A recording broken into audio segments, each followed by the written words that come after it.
Hello friends, आकांक्षा hair आ गई हूँ आप सभी के बीच एक बार फिर से 70वीं बीपीएससी का एक अपडेट लेकर। दोस्तों, अपडेट देने के पहले एक बात मैं कहना चाहूँगी कि जो लोग भी एग्ज़ाम में अपीयर हो रहे हैं, कल जा रहे हैं, वो ईओयू का नंबर सेव कर लीजिए अपने फ़ोन में। ईओयू ने ये नंबर प्रोवाइड किया है स्टूडेंट्स के लिए 8544428404। ठीक है, आई रिपीट 8544428404। ठीक है, ये स्टूडेंट्स के लिए इन्होंने हेल्पलाइन नंबर दिया है कि अगर आपको कोई भी ऐसी गतिविधि दिखती है पेपर लीक होने के रिगार्डिंग, या आपको कोई भी चीज़ ऐसी लगती है जिस पे आपको शक होता है, आपको पता है ना मैं क्या समझाने की कोशिश कर रही हूँ, कि कोई भी गलत गतिविधि आपको दिखती है आपके एग्जामिनेशन सेंटर में, बाहर में, कहीं पे भी, तो आप इनको तुरंत ही बताओगे। ठीक है, और आप 100 नंबर भी डायल करना, 112 भी डायल करना, आप जो कर सकते हो वो करना, आप लाइव आ जाना, आप वीडियो रिकॉर्ड कर लेना जो भी चीज़ें हो रही हैं। ठीक है, ये बहुत हेल्पफुल रहेगा। जो भी हमें शक है, जो भी ईओयू को भी शक है कि ये चीज़ें हो सकती हैं, क्योंकि सीएचओ वाले पेपर में जो भी चीज़ें हुई वो हमारे सामने है कि पेपर लीक हुआ था। अगर बीपीएससी 70वीं का भी पेपर लीक हुआ तो वो बच्चों के सामने आएगा, आपको समझ में आ जाएगा देख कर ही वहाँ की गतिविधियाँ कि क्या चीज़ें हो रही हैं, क्या नहीं हो रही हैं। तो आपको क्या करना है, ये नंबर सेव कर लीजिए।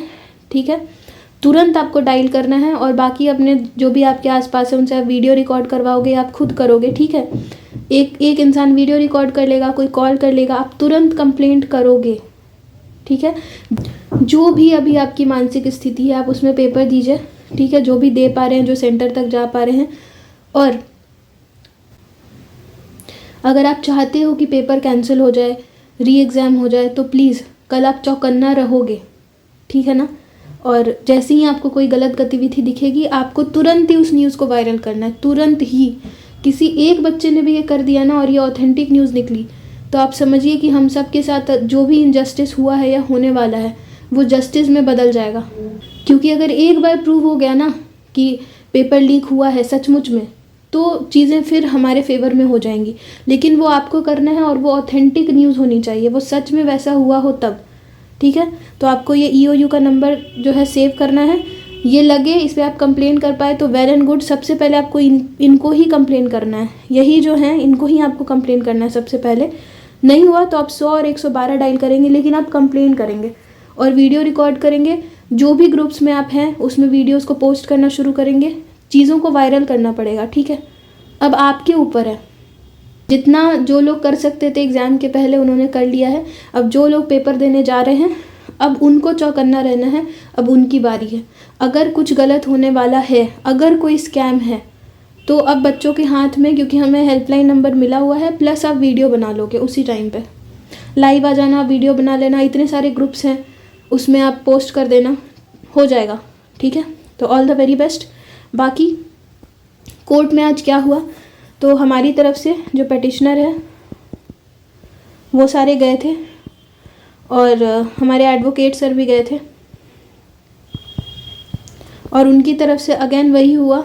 उनके जो एडवोकेट सर हैं वो नहीं आए, और उनका एक और आज रिट फाइल हुआ था एग्रीकल्चरल डिपार्टमेंट का, आई थिंक कि कोई दूसरा केस भी चल रहा था जिसमें उनको जाना था।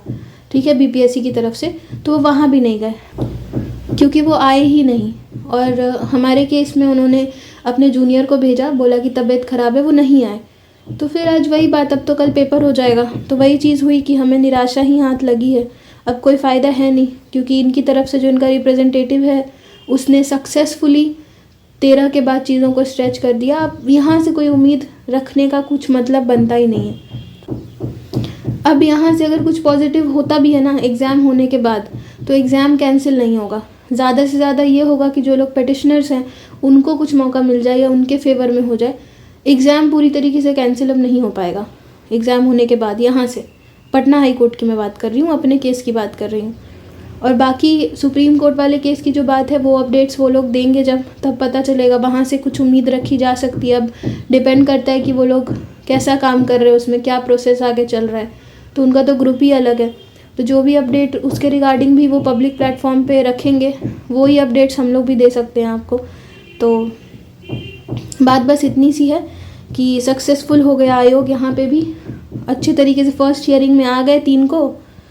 3 तारीख को आ गए थे फर्स्ट हियरिंग में, उसके बाद से जो इन्होंने स्टार्ट किया डिले करना, आज जो डर था वही हुआ, सक्सेसफुली इन्होंने आज भी कर दिया वही चीज़। और जितनी उम्मीद थी हमारी वो सब टूट गई, सब ख़त्म हो गया है।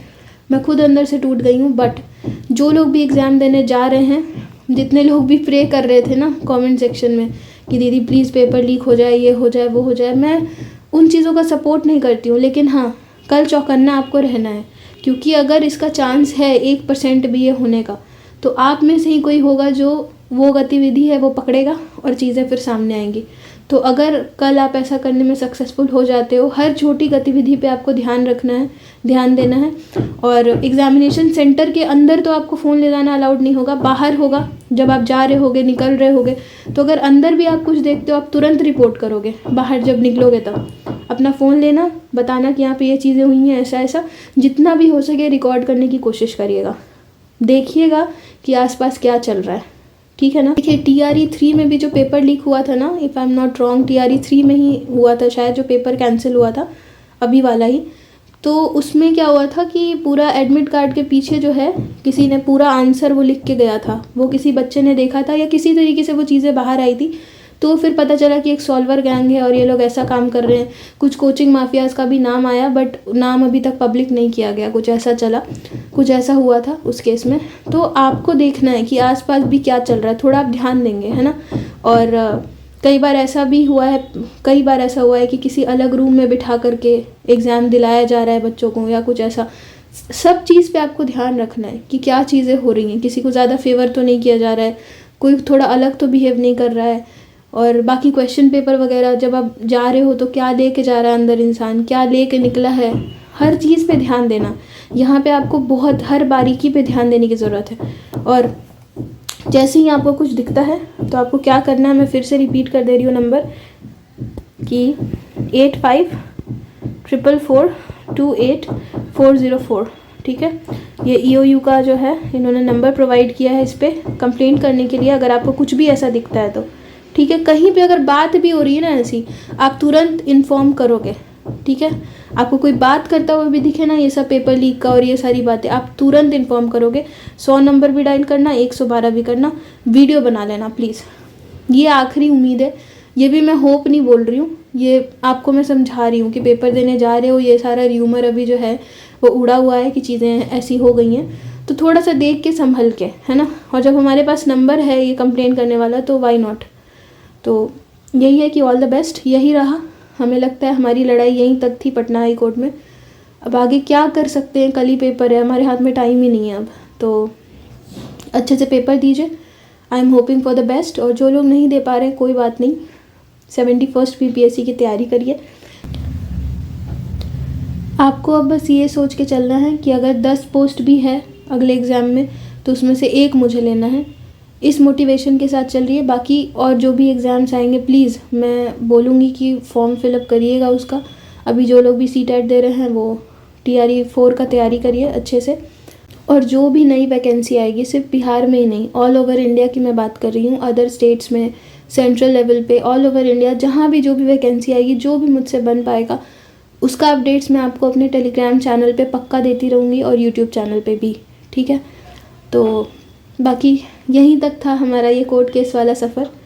अब आपके ऊपर है चीज़ें, और देखिए सुप्रीम कोर्ट में क्या होता है। उनको all the very best, Preeti ji को, उनकी पूरी टीम को all the very best, and I am hoping for the best, कुछ हो आगे। बट अब यहाँ से कुछ उम्मीद नहीं है। आई एम वेरी सॉरी कि हमारे फेवर में नहीं हो पाया। हमने बहुत कोशिश की है बट चीज़ें फेवर में नहीं गई। I am very sorry for everything and thank you so much कि आप सब ने इतना साथ दिया और इतना खूबसूरत परिवार मुझे मिला, जिन्होंने हमेशा जब मैं हारी तब उन्होंने मुझे मोटिवेट किया, मुझे फिर से उठना सिखाया, दौड़ना सिखाया। जब मैंने कुछ अच्छा किया तो मुझे सराहा, मुझे शाबाशी दी। तो thank you so very much all of you and अपना खूब सारा ख्याल रखिए। और अगर आपको मेरा कंटेंट रिलेटेबल लगता है और अगर आपको मुझसे अटैचमेंट फील होती है, आपको लगता है कि हम लोग लाइक माइंडेड हैं, आगे हम लोग काफ़ी कुछ कर सकते हैं, तो कृपया इस चैनल को सब्सक्राइब करें प्लीज़। और मिलते हैं नेक्स्ट वीडियो में एक नए अपडेट के साथ, कुछ नया लेकर आऊँगी अब। तब तक के लिए ऑल द वेरी बेस्ट। जय सिया राम, राधे राधे।